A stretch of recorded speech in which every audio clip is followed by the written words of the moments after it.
Hello, everybody. My name is Dan Skipdown, and this is the Top 5 Weekly. This month, as if you saw last week's episode, you know we're doing a classics month of the Top 5 Weekly. Last week we did Alfred Hitchcock, and this week we're doing Humphrey Bogart. So, I'm such a big fan of this actor, and I'm glad I found a couple people that want to discuss his filmography with me. And with that being said, Andrew, introduce yourself.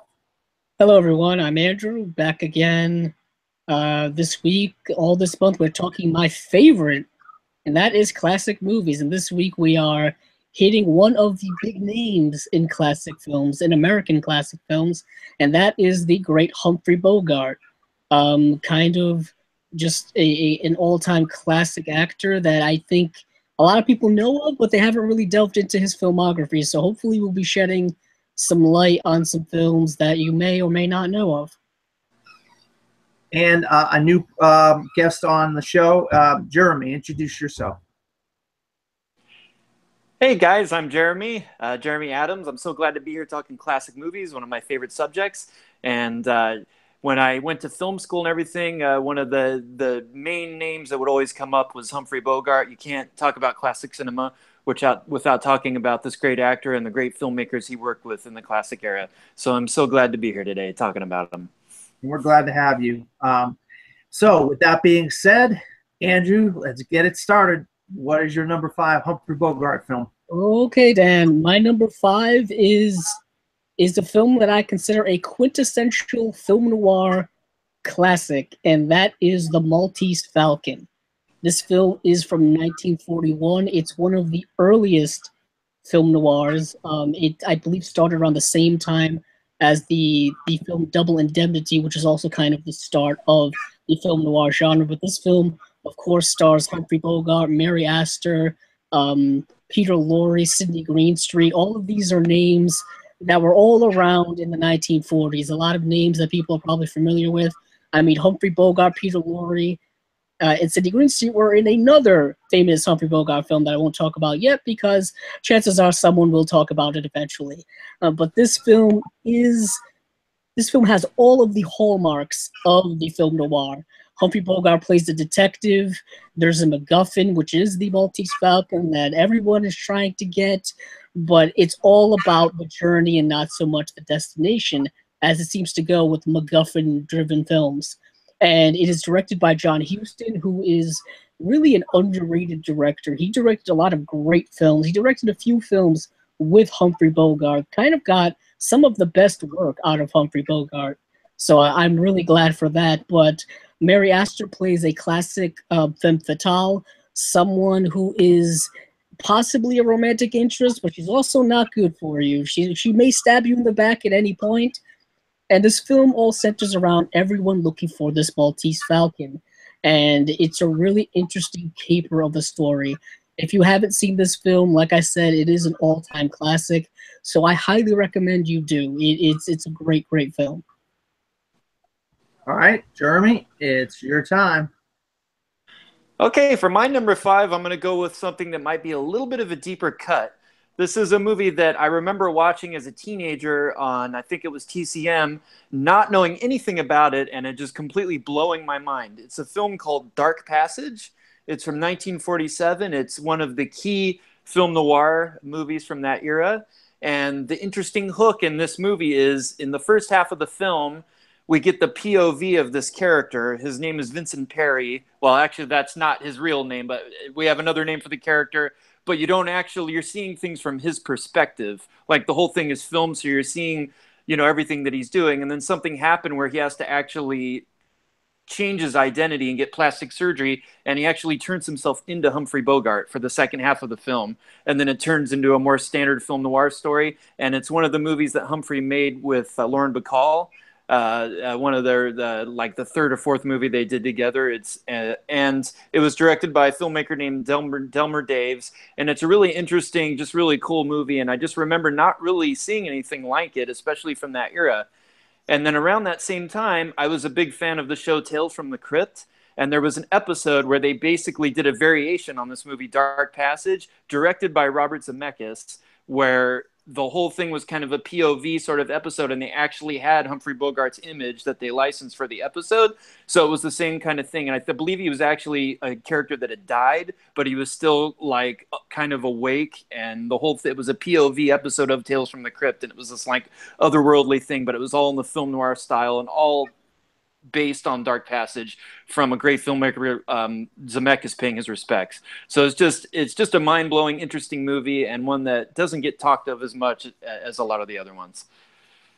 Wow, great choice. Well, I mean, I live in Florida, so what more? Why would I not choose Key Largo? My number 5. Key Largo is based on the Keys of Florida, which is, if you haven't been there, it's a amazing part of Florida. It's down past Miami. You go past Miami, you go to these Keys, and we end up with this this guy who was a military guy, and Frank McCloud, and he was like the CEO of this kid, and the kid is from the Keys, and so he comes to visit the kid's family in the Keys. Well, they end up in a hurricane. You can't have Florida unless you have hurricanes. So all of these people in this like little hotel are stuck in this hotel, and we have people like, and Jeremy just mentioned Lauren Bacall. This is the last film that Humphrey Bogart and Lauren Bacall did together. They've worked together 4 times, and we also have Edward G. Robinson. If you don't know Edward G. Robinson, he's considered one of the big gangster actors of the day. And if you've watched Bugs Bunny or those kind of animated cartoons of the the accent that they have, yeah, I'm gonna get you, man. Well, that's the kind of character that Edward G. Robinson plays, that they take off that voice of his gangster characters. So he kidnaps all these people in this hotel, and then there's a climactic scene on a boat, which I might add is the name of Humphrey Bogart's actual boat, the Santana. He named his boat the Santana. He names the boat in the film the Santana as a tribute to his boat. He's a sailor when he's not doing his film stuff. He was out on the ocean and stuff, doing stuff like that. So, and if you know of the filmography of Humphrey Bogart, he did a lot of films early in his days where he was in movies with Edward G. Robinson, and Edward G. Robinson got the better of him most of the time, all the time, as a matter of fact. But this time, the tide is turned, and Humphrey Bogart's Frank McCloud gets the better of Edward G. Robinson in Key Largo. So, I mean, if you want to see a movie set in the Keys in a beautiful setting, and even though it is black and white, and Lauren Bacall and him are actually they actually became husband and wife. Humphrey Bogart and Lauren Bacall became husband and wife. So he's acting opposite his wife in this film. But it's a really good film. There's so many films very similar to this, but because of the actors of Humphrey Bogart and Lauren Bacall and Edward G. Robinson and people like that, and Lionel Barrymore also is in this film. So if you haven't seen Key Largo, you're missing out. It's a really fun film set in the midst of a hurricane. All right, Andrew, what is your number 4? My number 4 is a classic film that I think a lot of people are aware of, and that is The Treasure of the Sierra Madre. This film is another film coincidentally directed by John Huston. Like I said, John Huston and Humphrey Bogart teamed up a lot, and this film is set in Mexico, and it has to deal with gold mining.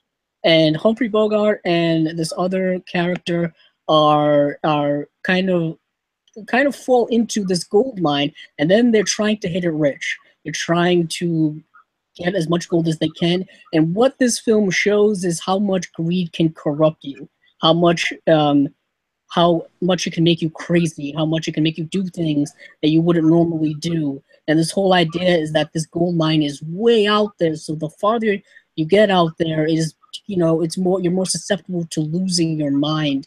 And this film is one of Humphrey Bogart's best films. I think it's one that a lot of people really need to watch because it is a great performance from Humphrey Bogart, one of his best of all time. The film also stars Walter Houston, who is actually John Huston's father. The Hustons are one of those kind of Hollywood royalty families, if you will, like the Barrymores. Like Dan just mentioned, Lionel Barrymore is part of the whole Barrymore acting family, and so are the Hustons. And it's a really good film, and I highly recommend people checking it out. Yeah, I think one of us might have that on our list before this show is over, so I won't give up my hand yet. Jeremy, what is your number 4?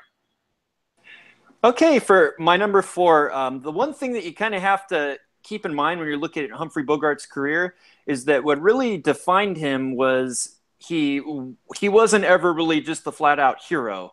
He was always pushing it. He was always a conflicted character, a character that had demons they had to deal with, or he had to try to make the right decision.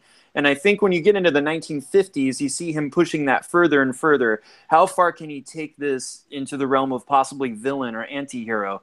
And for me, my personal favorite performance in his entire career is from the film The Caine Mutiny in 1954. This was a Technicolor production. It was directed by Edward Dmytryk. And basically, it's set in World War II, and the first part of the movie is just there's these young sailors. An actor named Van Johnson is kind of our main key character, and they're on this ship, and they're excited to be a part of the effort, and it's this like rousing thing. But they have this captain, and his name is Queeg, the commander of the ship. And slowly you begin to see, this is Humphrey Bogart, that there's something a little off with this character. And the way that he behaves, the way that he treats the men under him, something is strange. He's got weird ways of doing things, and you begin to realize he has some form of obsessive compulsive disorder, and it begins to really affect his leadership on the ship. And eventually it turns into a court story at the end. And is the commander able to do whatever he wants as a commander? And are these guys able to stand up to him? What do the laws really say in this situation? It becomes really interesting. And you're just going back and forth on how do you feel about this character, and especially the fact that it's this great actor that we have so much invested in from other films playing this character, and there's so much conflict in just the way that he plays it and the little ticks and this was in the time when the method was a new thing. There were a lot of young actors, Marlon Brando and James Dean and others, that were doing the method. And it's so fascinating to see the way that a classic actor like Humphrey Bogart would portray this kind of character that these actors may have portrayed with tics, with a mental disorder, and the way that he approached it. And it's fascinating. And I do say, as a counterpoint, there was a TV movie version called The Caine Mutiny Court Martial in the 80s, directed by Robert Altman, which is only the trial part. You don't actually see anything that occurs on the ship. And it's just fascinating to put those two next to each other and see how they tackle this story and the issue that's in it, and what do we really think of this commander. So, Caine Mutiny, great film. Good choice. You guys have all had great choices.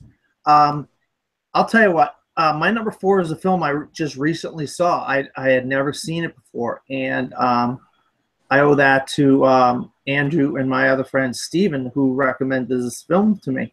And I've been a Humphrey Bogart fan for many, many years, and I had never seen this film. And you want to talk about a side of Humphrey Bogart I don't think we've ever seen before, and that's In a Lonely Place, where he is a screenwriter, and he is he gets involved with this neighbor upstairs of his apartment, and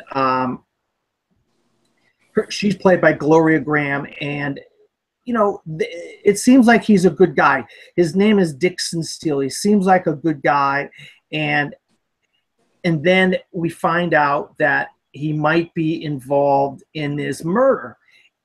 We don't know if he was the one that did the murder, because she came to his apartment and wanted to get his advice on something, or help him with something, and then he sent her away in a cab. Now, we see that as the viewer of the film, but we don't know where she ended up going once she ended up leaving Dixon Steele. She had a boyfriend. We don't know if he was the killer or not, but we do start to see the true nature of Dixon Steele as the story goes forward, and his buddies that are like police people and so forth. He is not a nice guy. He starts to unravel as this film goes forward, and you don't really see that a lot with Humphrey Bogart. Now, the other thing is this is one of the few films he got away from Warner Brothers. He was on Warner Brothers as a contract actor for many, many years with Warner Brothers. He got away and started his own production company, and this is one of the films that he did, and because he was looking for some different kind of roles. And I'll tell you what, this is a really sinister character, but he plays it so just cool. You don't really know it. You just have these different little nuances in the film where it's, uh-oh, what is he doing now? And then at the end of the film, he really lets go. And there's a really nasty scene at the end of this film. But I had never seen In a Lonely Place before, and this is a role that I never expected from Humphrey Bogart. I never, because he's always like the gangster or the good guy or the cool guy, you know. He's not this kind of guy that kind of unravels. We've seen this role before, afterwards, actually, later in the years to come in movies in the 70s and 80s, where people just gradually start unraveling as the film goes forward. And I think this might be a precursor to a lot of those types of films. So I had number 4, In a Lonely Place. And we're going back to Andrew. What is your number 3? My number 3 is The Big Sleep. Big Sleep is a film based on the book of the same name, written by Raymond Chandler. And what is interesting, one of the people who worked on the screenplay for this film was William Faulkner, the famous American author. So that's kind of interesting. But this film is also directed by Howard Hawks, a very famous American film director. I highly recommend people checking out his work. But this film is another one of the films that he starred with alongside his wife, Lauren Bacall. It seems like we are just running the gamut of all the Lauren Bacall and Humphrey Bogart films tonight. And this film, he plays the iconic character of Philip Marlowe, who is a part of this long-running book series that many of them got turned into movies. Philip Marlowe was played by a bunch of different actors, including Robert Mitchum and Elliot Gould in the 70s with a film, the film directed by Robert Altman. So this is a character that has popped up a lot in films, but I think the Humphrey Bogart version of this character is the most well-known, is the most iconic, and is probably the best that has been on screen. This film has a lot of quippy dialogue, a lot of very intelligent dialogue. There's a lot of back and forth and banter between the characters, and there's a lot of interplay within them as well. And this film is also a detective story. Philip Marlowe is a private investigator. He is hired in a case by this wealthy guy who his youngest daughter is being blackmailed, and he wants, he wants this investigated. He wants to get the evidence back and all this kind of stuff. And this leads Philip Marlowe down a road of kind of, murder and betrayal and red herrings. And you're just trying to figure out, who did what, when, and how is everything connected. And it's a great detective story. I highly recommend reading the book as well as watching the movie, because they're both slightly different from one another, but they're both just fascinating detective stories, very much online with kind of a pulp novel, if you will, but they're both really good. Raymond Chandler wrote a lot of these kind of detective novels, and that is kind of how he made his career. And like I said, a lot of his books got turned into movies, and this one is probably the best one. All right. Yeah, The Big Chill. That was one of the films I wanted to watch, but I couldn't find it before recording the show. I hadn't seen it in so long, I just wanted to revisit it. But what are you gonna do? You can't see everything. So, Jeremy, what's your number 3? All right, for my number 3, I'm going to say a name that's been said a lot so far, John Huston. And when you think of John Huston, it is most John Huston-y. You think of the crazy stories of the making of this film, The African Queen. A lot of it was filmed in the African continent. There are a lot of crazy stories that went on, and it's really at its heart, it's another World War II set story, but it's the sweet love story between this hard-drinking boat captain who has to go on this secret mission, and he has to take along a nun, played by Katharine Hepburn. And the story between these two is so touching, so funny, and Humphrey's performance is just it. He's just one of the most likable characters you can imagine, even though, again, a very flawed character, a character who's got his demons, but he's just got this soft side that this woman brings out in him. And even though there's all this craziness, the stories that have been told about the making of the film, it's such just a solid piece of entertainment. It's so focused, and you're just so into it the whole time. Nothing ever gets away from this main through line that you're following.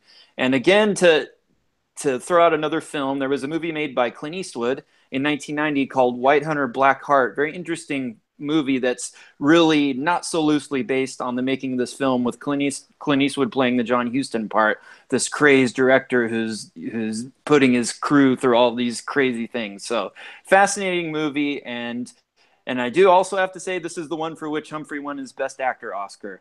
So, and there's a little bit of controversy behind it because he beat Brando for Streetcar Named Desire, which is considered one of the great, important performances of its era. But that aside, it's really one of his signature roles, and it's one of his most vulnerable and just lovable characters. Very different from something like In a Lonely Place, like you said, or The Keen Mutiny. He's really tapping into a different side of his persona here, and I just think it's such a great and one of the all-time great characters for me. So, African Queen. Yeah, I had it in my honorable mentions. You can only put 5 on your list, but I definitely love that film. It's such a great film. And of course, there's a good documentary about the African Queen, making of the African Queen, and a lot of the things that were going on during that film. There's a lot of photos, a lot of videos. You can go and find a lot of the material about because Lauren Bacall recorded a lot of stuff around the filming of that movie. So it's out there if you want to see some of the background of the filming of the African Queen.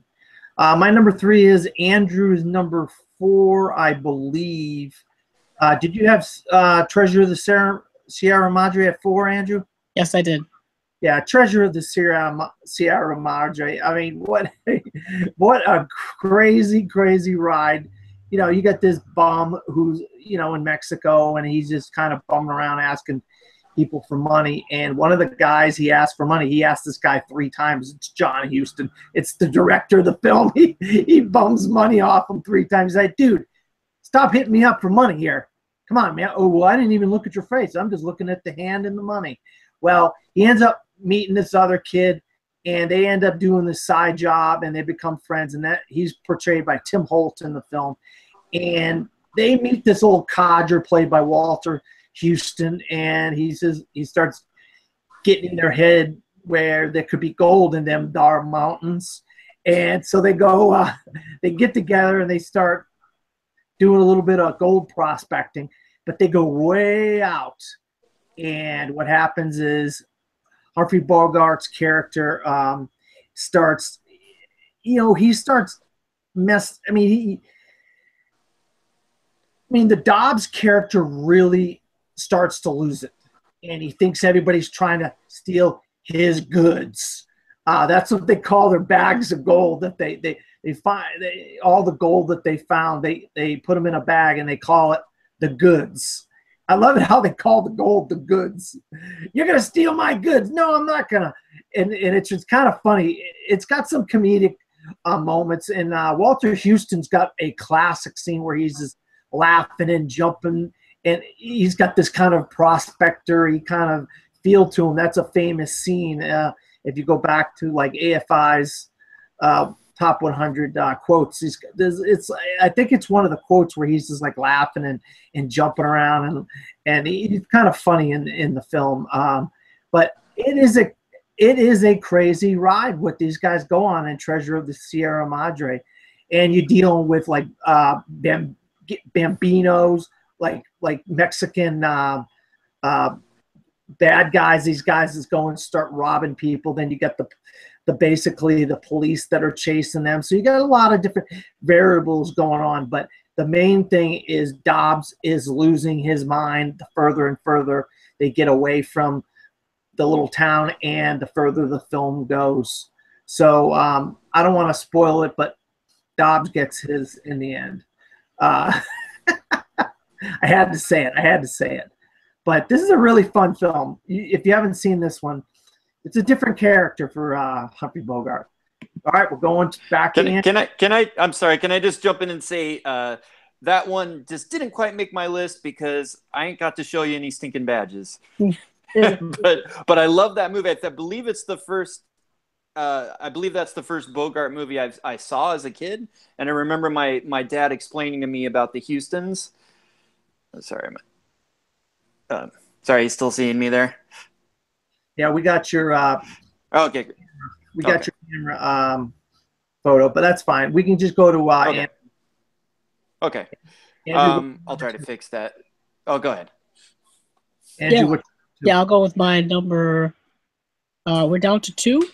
Yep, we're down to 2. Yeah, my number 2 is a film that Dan already mentioned, and that is In a Lonely Place. I battled between putting this at 1 or putting this at 2, but I decided to put it at 2 because I think my number 1 is reserved for something that is truly my favorite. But In a Lonely Place, there's not much more I can say about the film that Dan has not already said. I mean, he kind of covered all of the basis of it, and I'm glad he was able to see it for what I assume is the first time and kind of understand why it is so revered. It's one of those films that you don't hear brought up when people talk about Humphrey Bogart. They all talk about a lot of the other films that we have discussed here tonight, but I didn't hear about In a Lonely Place until just a few years ago when I was like really looking into his work, and this film kept coming up, and I'm like, what is this? And In a Lonely Place is one of his best performances of his career. It is truly fantastic. It is later in his career. It is 1950. He would pass away sadly in 1957, so it is one of his last truly great performances in his career. But it is directed by Nicholas Ray, who was a director who I believe was far ahead of his time. Like Dan was saying, he was making films that we wouldn't really see contextually until a few decades later. With this film, with Rebel Without a Cause, and a couple of his other films, truly ahead of his time. And this film is another one that's dealing with very grayish character when it comes to morality. This character is not necessarily a good guy. He's not necessarily a bad guy, but you see just the layers that Humphrey Bogart is able to bring to this character, and I think it really speaks volumes for his abilities as an actor. Yeah, absolutely. I mean, I just can't say I'm still affected by the film, and I just watched it like a couple days ago, and I'm still affected by it because it's such a gripping performance by him. And you've seen so many actors do this similar role, and now I know where they got it from, because they got it from this movie. And then I did hear something that In a Lonely Place had become a movie that at the time kind of flew under the radar, but now as the years have gone by, it's becoming more and more admired by critics and film historians and people like that. So that's a good thing, Andrew. All right, Jeremy, are you ready to go for your number 2? That's me? Sorry. Yep. Okay, my number 2, it's going to be one that you guys talked about, and that's The Maltese Falcon, the John Huston film from 1941. And this is the one that really launched Bogart from kind of a contract player to a big-name star. It is the film noir classic and everything that was said before. And I just want to talk about the movie by telling a little bit of a personal story. I was in film school a time back, and we had a class where they showed us a lot of the classic films, and it was a bunch of us, late teens, early 20s people, and we're sitting to watch The Maltese Falcon on a big screen, and a lot of people had never seen the film. And it was, I believe they were playing it off of a DVD, projecting it, and about halfway through the movie, the whole thing went out of sync, and the professor had left. He wasn't there. So we basically watched the last half of this movie out of sync. The movie ended, and I didn't hear anything like, oh, that was terrible, or that was so hard to watch. It was just people talking about the movie, having enjoyed it, being wrapped up in the story. So I think just this story, this character about this detective and everything he has to uncover, even out of sync, it still plays, and it plays so many years later. And you can't go wrong with the line, "The stuff that dreams are made of." It's just one of the all-time classic lines, and you just can't, think about movies and classic movies without that line coming up in the conversation somewhere. And just a great film. And for launching the career of a director like John Huston, his first film, it's pretty astounding, and also kind of helping launch the film noir genre as we know it. So, yeah, and another word with the Maltese Falcon that you can't help but know is a gentleman by the name of Roger Ebert coined this phrase, as far as I'm concerned, and it's the phrase of MacGuffin.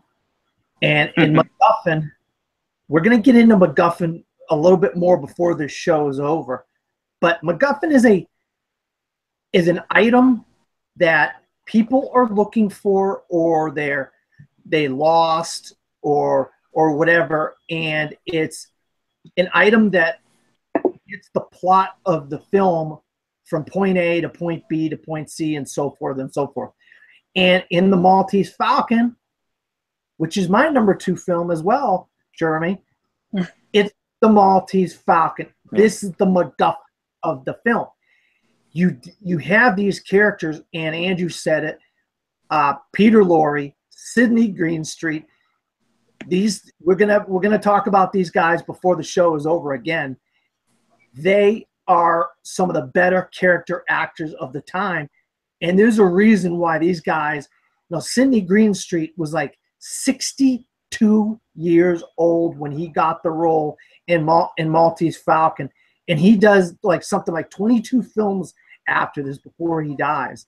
And he started his career at 62, but it shows what a great character actor he is. And of course, we all know Peter Lorre. I mean, the guy is in a million films of that era, but he's really a sinister character in this. And we're dealing with romantic interests. We're dealing with all kinds of different murder of a special investigator who works for the Humphrey Bogart character in Maltese Falcon. I got his name right here. Oh God, what's his name? Sam Spade. Sam Spade, yeah. The main character of the. Now, this is the 3rd remake. It's the 3rd time they basically made this film in a span of about 7 or 8 years. But this is the one that caught on. Why did it catch on? Peter Lorre, John Huston, Humphrey Bogart. That quote that Jeremy said, "This is what these are what dreams are made of." That version was the version that caught on, where the other 2 versions didn't catch on. They just weren't any good. They were kind of drab and just not a fun movie to watch. But the Maltese Falcon really was. I'm sorry for coughing. You don't know who's going to have the upper hand by the end of this film, and that's what's great. And who's going to end up being taking the fall for the murder of the investigator who works for Sam Spade. So it's interesting. You got to watch it all the ways to the end, because you think it's going to be one guy, then it turns out to be somebody else. But the cops are searching and searching. They're like, they want somebody. I think Sam Spade killed his partner and whatnot. So it's kind of fun to watch this film from beginning to end and see who ends up taking the fall for the investigator's murder, and what exactly is the Maltese Falcon in this MacGuffin in this film. So it's a real fun film to watch, The Maltese Falcon. And I mean, I like I said before, I can put money on it. I think that we're all going to have the same number one. But you know what? I want to hear both of you guys talk about this film, and I'm going to have you guys listen to me talk about my love of this film. So this is going to be very fun for me to listen to what you guys have to say about your number one film. I feel I have kind of understand which it could be. So Andrew, take it away. Shocker of the century. My number one is a film I've talked about before. Perhaps not here, but certainly on my channel, certainly with fellow film friends, and that is Casablanca. Casablanca is a film that really was a bit of an awakening to classic American cinema for me, because when I first started getting into old American cinema, the classic American cinema, Casablanca was one of the first films I ever watched. It was one of the first Blu-rays I ever bought. It was just something that has been the genesis of my love and passion for classic movies. And this film is one of the quintessential all-time classics. I mean, it is referenced in pop culture constantly. It is referenced in movies and music and everything. I mean, people quote this movie all the time. Of course, it stars Humphrey Bogart, who we've talked about here a lot tonight, but also stars my favorite actress of all time, and that is Ingrid Bergman. Once again, you get Sidney Greenstreet, Peter Lorre are also in this film, but you also get one of my favorite character actors of all time, and that is Claude Rains. I think he is so underrated. He did so many different roles in his career, and he is just one of the all-time greats, in my opinion. We also have Paul Henreid, who is another underrated actor that I think did a lot of great work. He doesn't get much credit for, and it's nice to go back and see all of these actors and all of these classic names that you know and see them on screen. And this film is just gorgeous in every sense. It's about so many different things. It's a romance, it's a drama, but it's also a film set in World War II. It deals with kind of, wartime politics and, occupation and the French government and all kind of stuff like that. And it's all set around this nightclub called Rick's Place. Everybody knows Rick's. You know what I mean? It's just a wonderful film that feels like a dream sometimes. It's just the way it's captured. It's that gorgeous black and white film that you associate with the 1940s movies. And it's one of my all-time favorites. When I first started my channel once upon a time, well, a year ago actually, not that long ago, I did a whole review of the movie and the Blu-ray. It looks bad, just aesthetically, because I didn't know what I was doing at the time, but it still has a lot of heart in it because I love the movie so much. So go back and check that out. I mean, so many people have talked about this. So that's all I have to say about it. All right, Jeremy. I don't know what you guys are talking. My number one, Sabrina, of course. Just kidding. It's Casablanca, of course. So basically, my way into talking about Casablanca is I was very lucky as a kid that my dad loved classic movies, and he would show me a lot of classic movies at a pretty young age, and to me, it was just that was just part of my childhood as much as any cartoons or any movies that were popular at the time. I just loved watching these movies. But sometimes as a kid, you have a little bit of a skewed perspective, because I just remember him showing me a lot of these films starring this great actor, Claude Rains, who we mentioned before. I remember first seeing The Adventures of Robin Hood and then Mr. Smith Goes to Washington. And then I'm like, oh, we're going to watch this movie Casablanca with Claude Rains. It's a Claude Rains movie. I don't even think I was really aware of Bogart or Bergman or any of that stuff. And I just remember watching this movie and loving it and loving Claude Rains' character, and then being like, oh, it's this character Rick, and just kind of having these vague ideas at being 6 or 7 and just enjoying this movie. And then, of course, later on, discovering the movie's actual significance and what it really means in classic cinema. And for me, I think what really resonates with me most is the idea of, we think of classic Hollywood movies and we think of movies at large as having these happy endings. And this is one of the great classic movies that doesn't necessarily have the happy ending that we're used to seeing.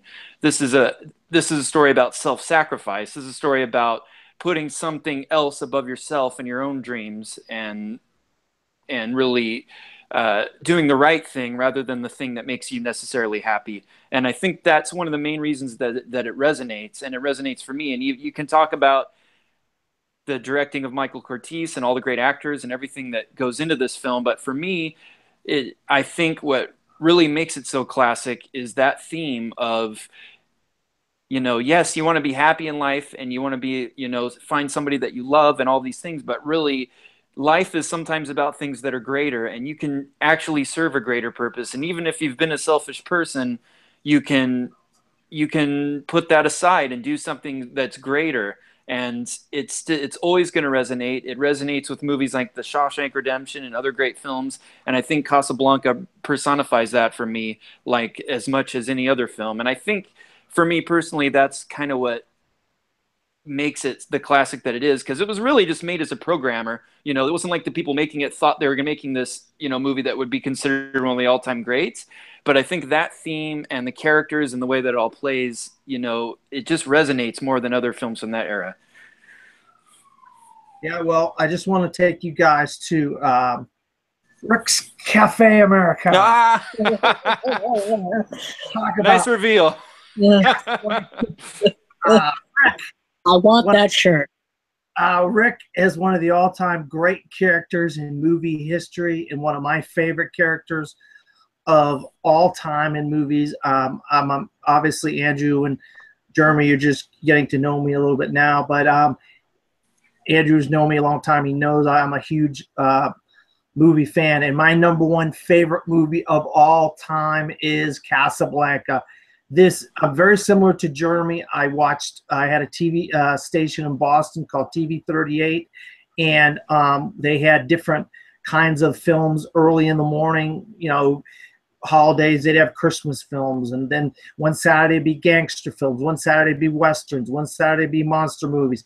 And whatever reason, I ended up watching at 6 years old Casablanca, and I became enamored with this film as the years have gone by. I watch it every year, sometimes twice a year. I actually watched it today with commentary by Roger Ebert just to revisit it. I mean, I love this film so much. I mean, going back to some of the stuff that you guys said, you're dealing with people like Peter Lorre as Ugarte, and Sidney Greenstreet as, he owns the Blue Parrot. And he's kind of like the shady kind of guy to Rick's cool and debonair kind of guy. And then you got Ingrid Bergman as Ilsa Lund, and Paul Henreid as Victor Laszlo, and you got Claude Rains as Captain Renault. But then you have a lot these really kind of smaller characters in the film that are just so cool. You got Dooley Wilson as Sam, and Sam, of course, everybody says play it again. That is not in the movie. Play it again. Sam is not in the movie. We do hear play it, Sam. If you could play it for her, you could play it for me. Play as time goes by. And this song that unbelievably didn't become a hit the way it was in the movie, because they could not get the rights to that version of the song, and they ended up having the rights to a different version of that song on the airwaves at the time. And so we never get to hear that song outside of Casablanca, because it was some rights thing with Dooley Wilson and then the film and whatnot. So that song, Play It, Sam, Play As Time Goes By, you're only going to hear it in that film, that version in the film, played by Dooley Wilson. Then you deal with so many cool things. And you want to talk about film noir, there's a lot of film noir aspects to it. The shade, the way they have the crossing bars and the crisscrossing of the lights, and then you have like a spotlight that comes down, and it starts moving around from the airport. It tells you how close the airport is to Rick's Cafe Americana. Then you have like these characters that are like, they do a great job with like the scenery of the streets and all the different characters, like the seedy underbelly of this world of Casablanca. You know, there's a lot of like people from all over the world, all different walks of life that are forced to come to this place because of what the Germans are doing in France and so many different parts of the world. So you have that kind of. And another thing is George Lucas. A lot of folks are inspired by Casablanca. George Lucas actually took the Cafe American set and he used it in Star Wars as the Mos Eisley Cantina. And you can look that up. And Roger Ebert himself, I just said I watched the commentary of Casablanca with Roger Ebert, which is great. I highly recommend it if you haven't done it. He writes a book called A Kiss is Still a Kiss. So if you haven't read that book by Roger Ebert, it came out in the 70s. It's probably out of print now, but you can still get copies of it. A Kiss is Still a Kiss. That tells you how much Roger Ebert loves Casablanca as much as we all do and I do. But Humphrey Bogart's Rick, he's such a his character is torn between the love of Ilsa and I don't stick my neck out for anybody. You know, we hear him use those words multiple times in the film, but when it comes down to it, he's a good guy at heart, and he knows that he has to help her out and send her on that plane with Victor Laszlo. Spoiler, this movie came out 75 years ago, 1943. So if you haven't seen it, it's not my fault. It's your fault. But so he has to send Elsa with Victor on the plane with the letters of transit, which I might add, we're going to use the word MacGuffin again. The MacGuffin are the letters of transit. They start at the beginning of the movie with Peter Lorre's Ugarte, and they work their way throughout the film. Of course, Rick hides them in the piano. You know, nobody can find the letters. Rick hides them in the piano. We saw him put them in the piano. But one of my favorite things in all of film is quotes. And when you have certain lines in films, so many lines in films are so famous. This film has 6 of the 100 greatest movie quotes of all time in it. On AFI's 100 greatest movie quotes of all time. There's 6 of them from this movie. That tells you how great this movie, how memorable the lines. And like Andrew said, look, they made a movie. It's called The Usual Suspects. Round up the usual suspects. We'll always have Paris. Something tells me, Louis, there's the beginning of a beautiful friendship. I mean, just here's looking at you, kid. I mean, there's just so many great lines in this film, and they're so memorable. And that's kind of why I love this film. But there's so many other things about it. Every time I watch Casablanca, I see something new that I have never seen. If you just look in it and analyze it over and over again, like I do every time I watch it, in like the airport scene, like there's a plane that they're all gonna Victor and Ilsa's gonna get on this plane, but the actual plane is a prop. And you see people walking around. They're actual midgets. They're midgets. They put them in a cloud. They put them in shadow. So you can't see because the plane is in the foreground or the background, and you're in the foreground with Captain Renault and Rick and so forth. So they put midgets walking around this prop to make it look like there's real people walking around the plane. There's things like that, and then like. There's a scene where Rick gets this letter from Ilsa in Paris, and she runs off with Victor, and Dooley comes and he delivers the letter to him, and then he gets on the train, and there's no rain. His trench coat is completely dry. He goes from the rain to the train, and there's no rain on him. So there's stuff like that, little nitpicky things that you can look for, but it doesn't matter. This film is such a great film. All those little nitpicky things, we don't care. We don't care about that stuff. We just care about how amazing this film is, and what a great film. And on the last AFI's 100 greatest films of all time, it was number 2 behind Vertigo. I'm hoping on the next time they do the AFI 100, it's number 1, because it's number 1 in my heart. So it should be number 1 in everybody's heart. But Andrew, do you got any honorable mentions? I know I went on a lot about. I just love Casablanca. That was an epic tangent by one Dan Skip Allen about Casablanca. That's his full review. You don't need to hear him talk about the movie ever again. But yeah, of course, all the films that you guys mentioned that I didn't mention, Dark Passage, The African Queen, Key Largo. I was so close to putting Key Largo on my list. I love Key Largo. Another couple of films, To Have and Have Not.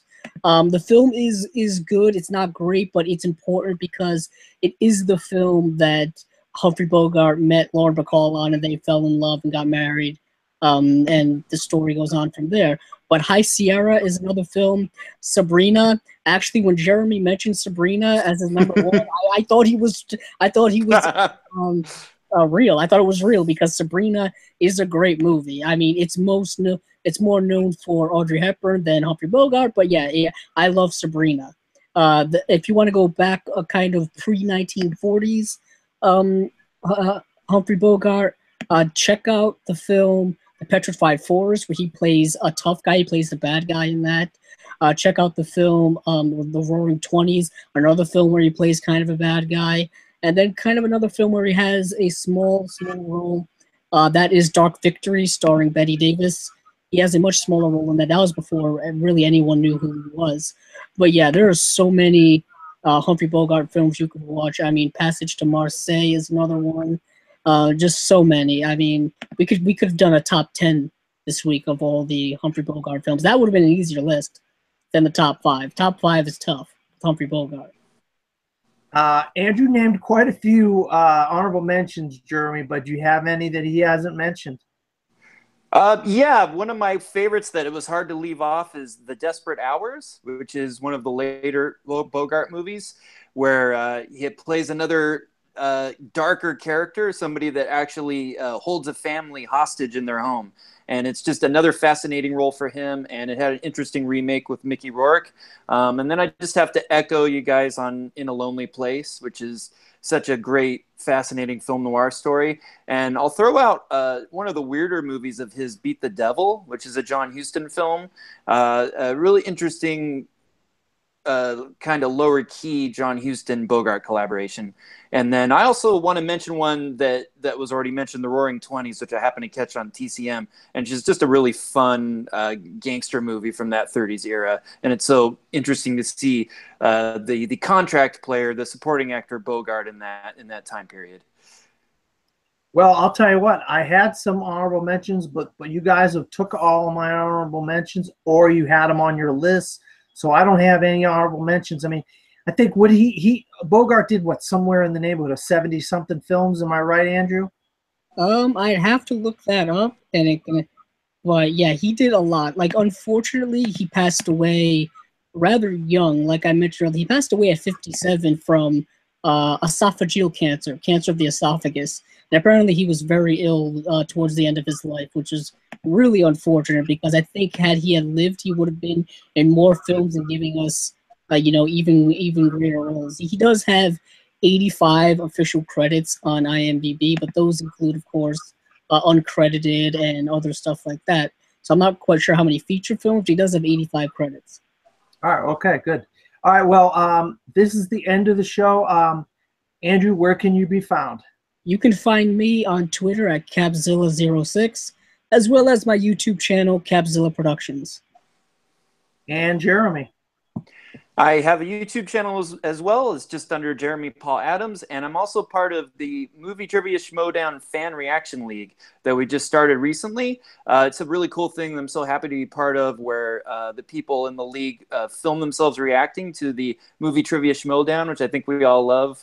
The first rounds we play along, and we keep scores as the show goes on. And right now I'm ranked number 3, so I'm happy about that. And we've also started doing our own trivia matches, and I'm the main question writer. So it's just a lot of fun, and I hope more people can check it out. Yeah, I'm hoping to be involved in that a little bit. Right now, I'm kind of busy with a lot of other things going on, but I'm going to try to get involved with you, Jeremy.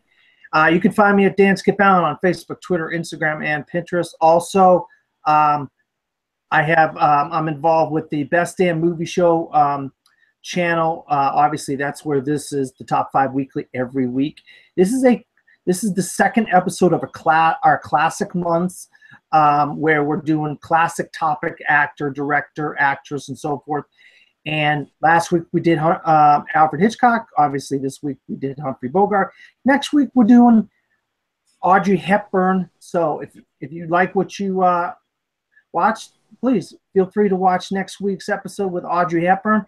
And Andrew and Stephen and myself and Billy and Mark also have contributed to the 52 must-see movies and why they matter special series that I've been doing. And I just put The Third Man up yesterday. So if you want to hear very knowledgeable people talk about classic films and why they're essential viewing for people everywhere to watch, then you should check out this series, the 52 must-see movies and why they matter. Also, my podcast, I haven't done an episode in 3 or 4 weeks. So I'm going to get back on that with my co-host, Vincent Spada. So for Andrew and for Jeremy, good night.